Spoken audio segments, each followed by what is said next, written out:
Isn't there something that you really, really hate? Well, there's something that I really, really hate, and I hate being lied to. Well, guess what? You've been lied to, so have I, and it's time to do something about it, and I'm here to help you do something about it this morning. I'm David Griffin, and this is Magick 101.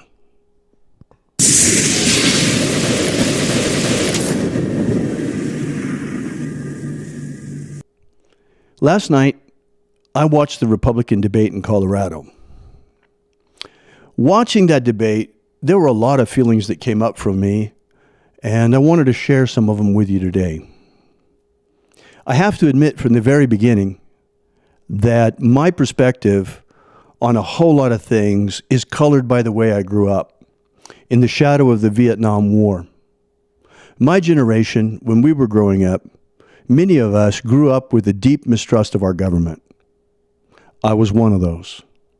Didn't stop me from doing my stint in the Army. I am a Vietnam-era veteran. But that doesn't mean that I appreciated being lied to then any more than I appreciate being lied to now. Why is it that no matter what happens, it seems like things never change in this country? Well, one thing certainly never changes, and that is that the interests of the American people seem to always come last, in behind special interests, in behind the rich, in behind the corporations. And no matter who gets elected, we always wind up with the same stagnant situation. At least that's the way it looks from where I sit. It's been like that for a number of years, too. In fact, as long as I can remember. We were lied to by Kennedy. We were lied to by Johnson. We were lied to by Nixon. We were lied to by Ford. We were lied to by Clinton. We were lied to by Bush. We were lied to by Bush Jr. We were lied to also, believe it or not, by Barack Obama. And one thing that certainly won't change is that we're being lied to now again. At least that's what I think. I know it's terrible when you get this cynical, but after you've been lied to over and over again, after your trust has been trampled over and over again, is it any wonder that we find it difficult to trust? To trust blindly in the face of being lied to over and over, isn't that stupid? Well, that's what we're being asked to do once again.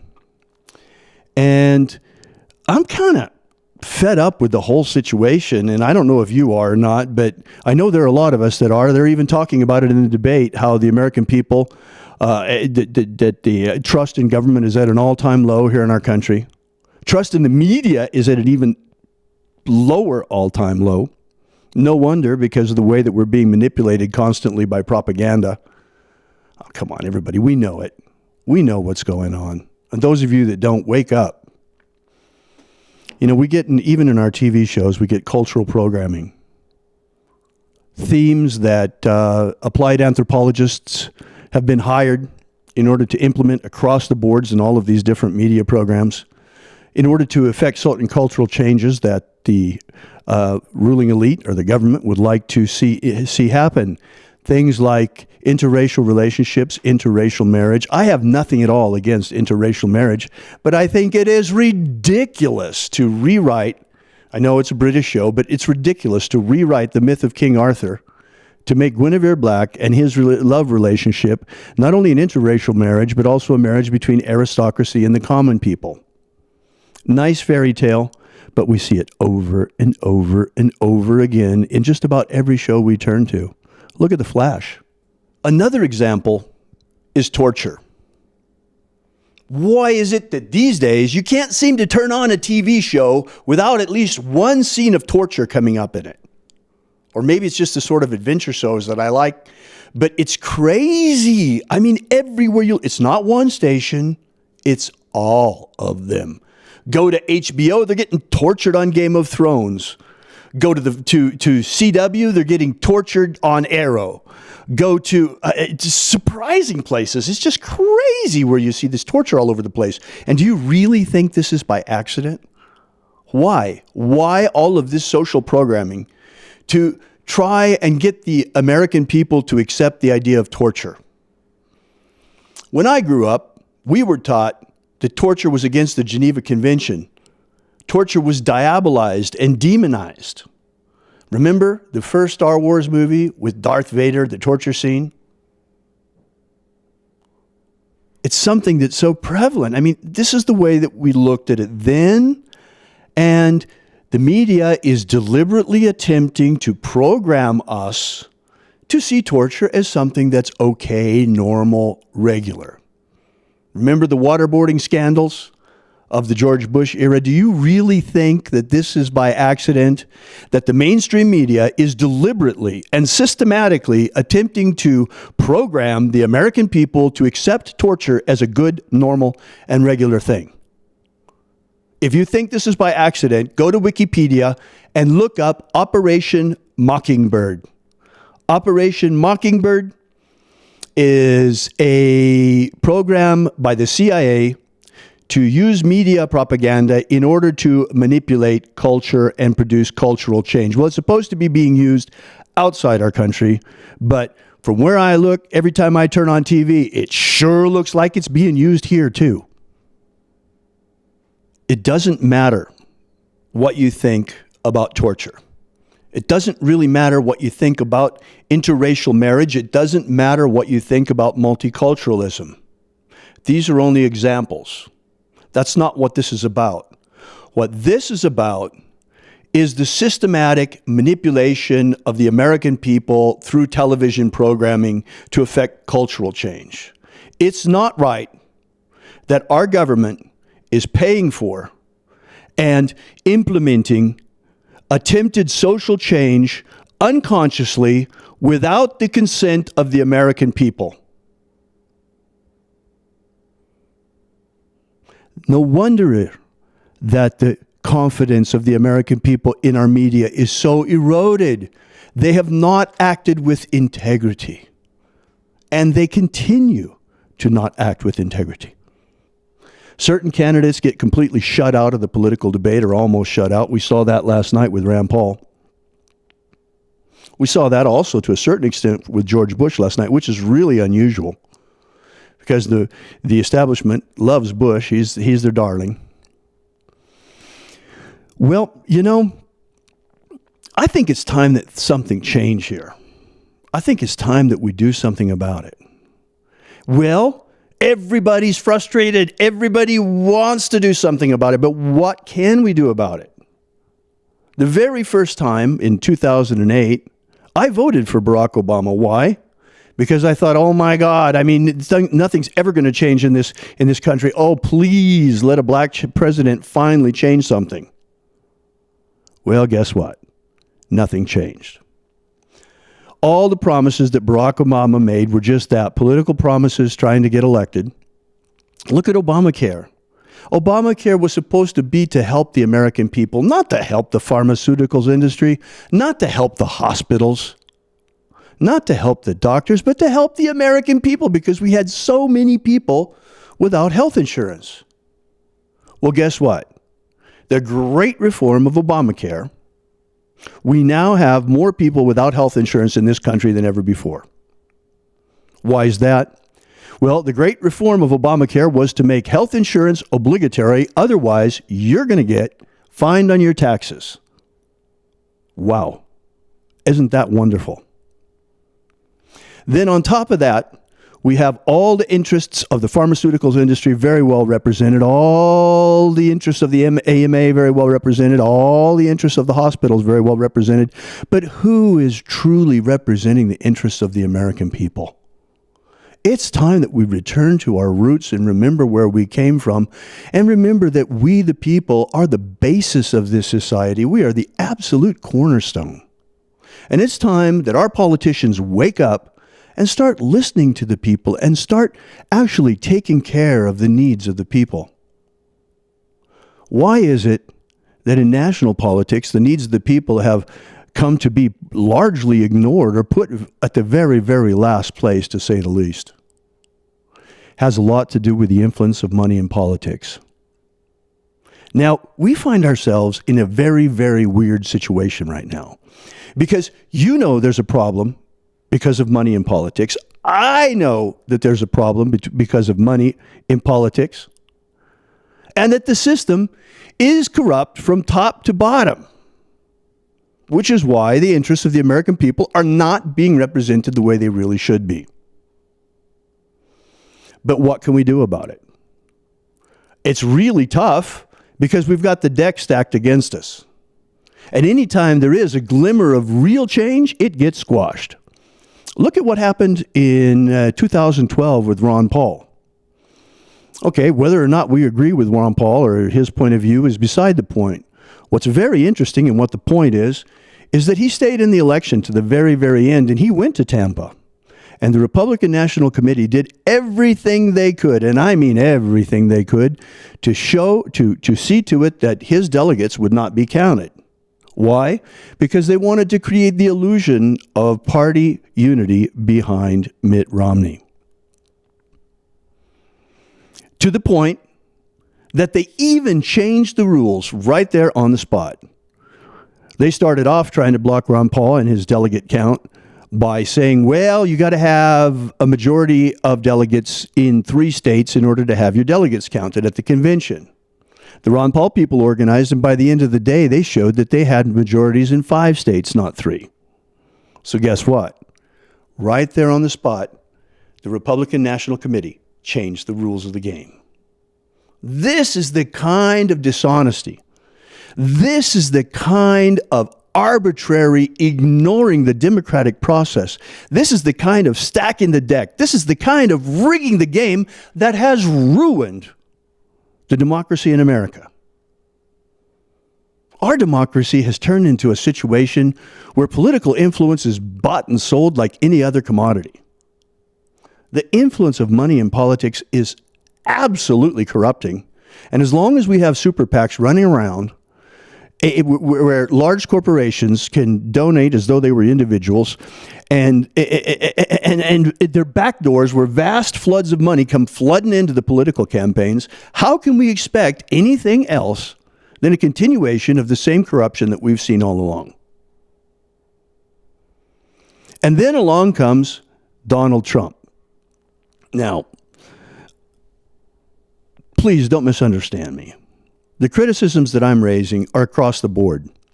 Hillary Clinton says that she wants to be the champion of the middle class. The middle class needs a champion. Well, the American people do need a champion, but it is not Hillary Clinton. Hillary Clinton and Bill Clinton have profited handsomely selling political influence all the way down the line, and now they want to do it for another 4 years, and if possible, another 8 years. The Clintons have made themselves mega rich at the expense of the American people. If they get elected, nothing's going to change. But do you really think that things would be better with a President Trump? Donald Trump is playing a very interesting game here because he is a mega rich New York real estate broker who has bought many times in the past political influence, and he's open and upfront about it, and even talking about the problem of money in politics and the corruption that comes in due to the buying and selling of political influence. And he says, I'm going to be different because nobody is controlling me because I'm not accepting donations from anybody. Well, that could be true. I hope it's true. And Donald Trump is pretending to be a populist, and I hope he is. But you know what? Considering the way that we've been lied to for so many years, considering the way that we've heard these promises over and over and over again just to have them broken, how can we possibly trust Donald Trump? Now, I know that many of you are in favor of Donald Trump. Some of the things that he says are very appealing to me as well. Then again, is he not a wolf in sheep's clothing? It's kind of weird that Donald Trump is pretending to be an outsider when he is actually part of the problem. At least he's been until now. Okay, right. We Americans, we're so fed up with the situation that we want an outsider as president. Any outsider. Even if he happens to be a mega rich New Yorker with a long history of buying and selling political influence.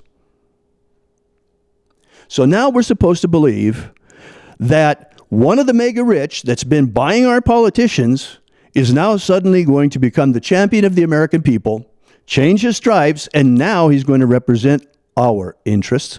In fact, he's going to get the influence of money out of politics. Well, I hope so, but I doubt it. Excuse me for being so mistrustful, but I've heard this song and dance before. Many, many times.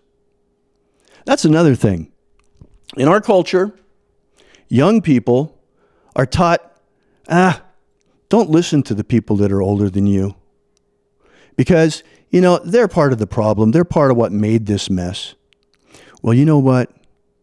A great way to perpetuate this system of corruption is by keeping young people ignorant of what's really going on. And believe me, it takes a long time to really see, to really understand, and really wake up to what's happening here. I'm 60 years old. I turned 60 this year. And only this year, finally, it's become clear to me so many, many things. All right, well, I don't want to just stand here and tell you about what's wrong. I want to also tell you some things about what's right. At the national level, it's really hard for us to have any real influence anymore. We've got an indirect electoral college system. And on top of that, we've got states with winner-take-all with delegates. We've already seen with Al Gore and George Bush the first time that the popular vote really doesn't mean all that much. It's the Electoral College and maybe even the Supreme Court making a decision about the Electoral College that's going to decide the way that elections go. On top of that, we got the Halliburton machines counting the votes now, and who knows whether those are rigged or not.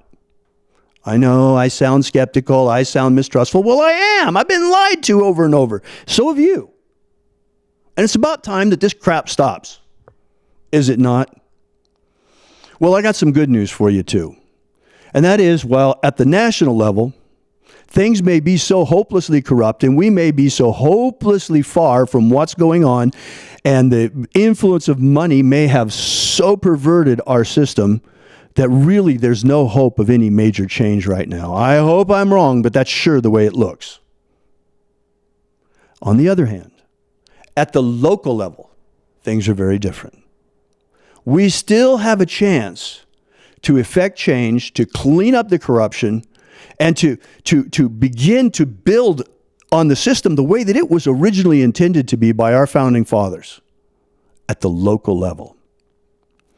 Well, I live right here in Pahrump, Nevada, and we are a shining example for the rest of the nation. Pahrumpians tend to be mistrustful of government. Our founding fathers were mistrustful of government, and that's why they broke up power and split it up and put it into as many different hands as possible between the executive, the legislature, and the judicial. Well, here in Pahrump, we're so distrustful of government that we wanted to not only split them up into 3 branches, but guess what? In 2012, at the last election, we voted the entire local government out of existence. That's right. Well, we'd already resisted becoming a city. Pahrump is a designated census place. And in 2012, we voted our local town board out of office. Why? Because we got tired of all the corruption, all the money they were spending on nothing, going into the pockets of cronies. So we voted not the people out of office, we voted the offices out of existence. That's right. Our services here in Pahrump come from Nye County. So we've eliminated corruption at the local level. Well, now it's time for a cleanup at the county level. Well, I just went to a very, very interesting meeting in the county commissioner's office this week.